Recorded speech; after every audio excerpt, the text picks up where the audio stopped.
the moment it's a pilot program, so this is the first year.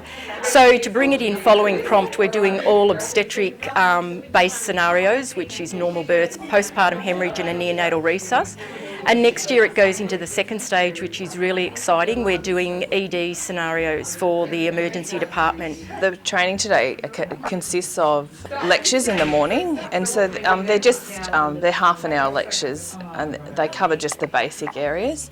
And then we can move into the skill stations, which is happening behind me at the moment. And the skill stations give their staff just some basic skills to get through normal birth, neonatal resus and postpartum hemorrhage. And then this afternoon we move into the emergency department where we do simulated births, and we simulate it in the environment so they would need to deal with and use equipment in real time. We had two scenarios. One was a lady who was bleeding late in pregnancy and had a normal birth, and baby turned out to be flat. We had to do a little bit of resuscitation. And the other one was a lady that also came in pregnant in labor, and post-delivery she was bleeding as well. So we had to resuscitate as well. It's not something that we do that often in the emergency department, and that's more reason why we should be equipped to do that when it comes in, because anytime it comes in, it's an emergency and you have to deal with it.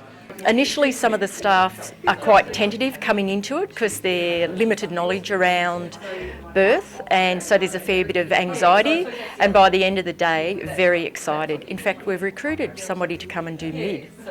So it's been fantastic. I'm convinced that we need to know about it anyway, because like I said earlier, I was a bit skeptical initially because I didn't think it was something that concerned emergency doctors, but I think it's a very important area, and it's something that every doctor needs to know. It's been great. I think it's something that every emergency nurse should have in their skills. It's something we don't see regularly, and thankfully it's something we don't want to see all that regularly, but it's really good to have those skills if the emergency became apparent.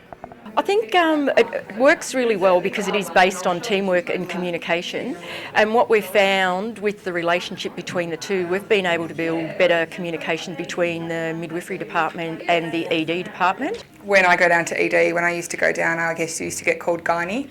Everyone used to be like, oh, hi gynae, how are you? I never had a name.